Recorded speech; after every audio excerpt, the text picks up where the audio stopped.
اعوذ باللہ من الشیطان الرجیم بسم اللہ الرحمن الرحیم نحمدہ ونصلی علی رسولہ الکریم۔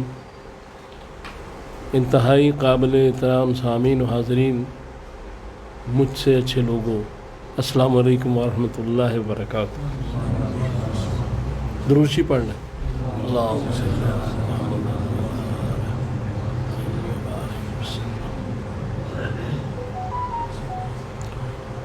آج کا جو بیان ہے وہ فضائل محمد رسول اللہ صلی اللہ علیہ وآلہ وسلم کے بارے میں۔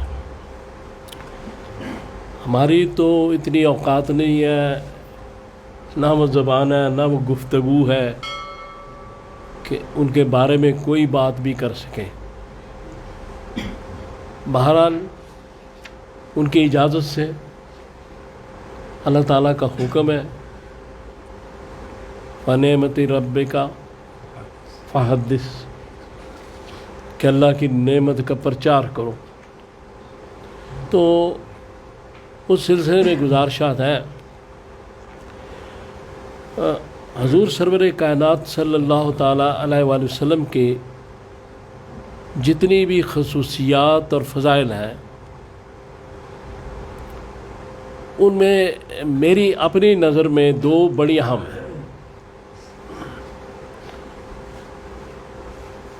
ایک تو یہ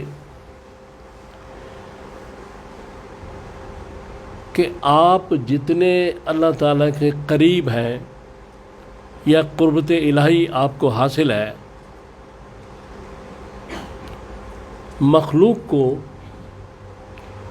صحابہ کو، لوگوں کو اللہ اور اپنے درمیان بہت فاصلہ دکھایا کہ وہ تو بہت پاک ہے، یہ میں بالکل ہی عاجزی اور مسکینی میں، قریب ہونے کے باوجود فاصلہ بہت دکھایا۔ دوسری جو صفت آپ کی کمال کی ہے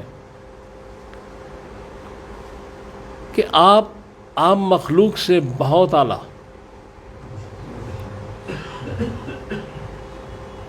بہت عالی شان، بڑا مقام،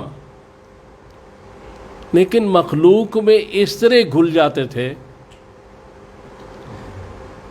کہ بعض دفعہ صحابہ کو مغالطہ ہوتا تھا کہ شاید ہمارے جیسے ہی بشر ہیں۔ یہ وہ دو صفات ہیں محمد رسول اللہ کی کہ جو آپ نے ایسی ہی بیان کی کہ کسی نے نہیں اس طرح کی۔ باقی یہ ہے کہ قرآن پاک میں جگہ جگہ حضور صلی اللہ علیہ وآلہ وسلم کا ذکر، باتیں اشارتاً، بغیر اشارے کے واضح بھی بات کی گئی۔ تو یہ جو سورہ احزاب کی آیت نمبر 45 میں یہ حضور کی جو صفات بیان کی گئیں، شاہد، مبشر، نذیر، بشیر، داعی اللہ، سراج منیرہ، تو اللہ تعالیٰ نے محمد رسول اللہ کو سراج سے تشبیہ دی، چراغ سے، سراج منیرہ یعنی چمکتا ہوا چراغ۔ اور ایک جگہ اپنے آپ کو بھی سراج سے تشبیہ دی اللہ نے کہ ایک دیا ہے جس میں زیتون کا تیل جلتا ہے، تو سراج کی تشبیہ کیوں دی؟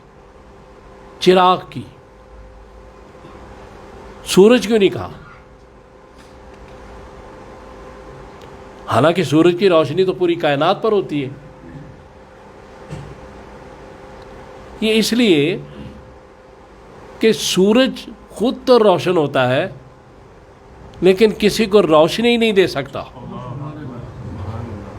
لیکن چراغ سے چراغ جلتا ہے۔ لہذا اس لیے ہدایت کو جو اللہ تعالیٰ نے رسول کو عطا فرمائی یہ کہا گیا کہ یہ صرف مفہوم اس کا یہ بنتا ہے کہ صرف روشنی والے چراغ ہدایت والے نہیں ہیں، بلکہ یہ ہدایت دے بھی رہے ہیں اور چراغ سے چراغ جلا رہے ہیں۔ پھر اس کے بعد سورہ ہجر کی آیت نمبر 72 میں اللہ تبارک تعالیٰ نے رسول اللہ صلی اللہ علیہ وآلہ وسلم کی عمر کی قسم کھائی۔ یہ بہت بڑی فضیلت ہے، بہت بڑا یہ حضور کا مقام ہے۔ اور پھر یہ میں نے پہلے جو گفتگو کی سورہ نور کی، چراغ کی، جو اللہ تعالیٰ نے مثال دی، اس کے بعد سورۃ الحجرات میں تو واضح طور پہ ادب رسول سکھایا گیا، یعنی اللہ تبارک تعالیٰ حضور کا ادب بھی سکھا رہا ہے، حضور سے محبت بھی سکھا رہا ہے۔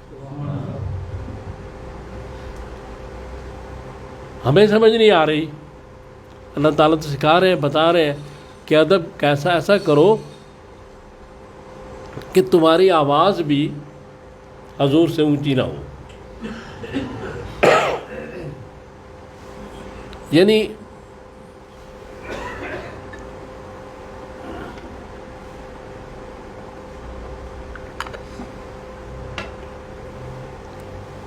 آواز اونچی ہو جانا بے ادبی ہے، لیکن اس کی جو نتائج بتائے گئے وہ اتنے سنگین کہ اس میرے محبوب کی آواز سے اگر آواز کسی صحابی نے بھی اونچی کی، تہبط اعمالکم، کہ تمہارے سارے اعمال جو اب تک کے نماز، روزے، حج، زکاتیں سب ختم ہو جائیں گے، یعنی آواز اونچی ہونے سے۔ تو کیا ہے حضور، کتنا بلند مقام ہے۔ اس کے بعد سورہ ابس میں جو باتیں کی گئیں، اس کے بارے میں علماء نے بہت کچھ لکھا ہے، علماء دین نے، وہیں سے اخذ کر کے میں بیان کر رہا ہوں کہ پہلا جملہ جو ہے وہ صیغہ غائب ہے، خطاب نہیں ہے، یعنی رسول اللہ صلی اللہ علیہ وسلم سے بات ہو رہی ہے لیکن بات صیغہ غائب میں کی جا رہی ہے۔ ابسا وتولا، اور اس کے بعد آگے دوسرے جملے میں پھر صیغہ حاضر میں بات کی جا رہی ہے۔ تو اسے مراد کیا ہے کہ ایک وہ ابن مکتوم نابینا آئے، انہوں نے حضور سرور کائنات صلی اللہ تعالی علیہ وآلہ وسلم سے کوئی بات پوچھی، تو آپ اس وقت ابو لہب اور حضرت عباس اس وقت مسلمان نہیں ہوئے تھے، وہ اور بڑے جو سردار مکہ تھے ان کے ساتھ تبلیغ اسلام میں مصروف تھے۔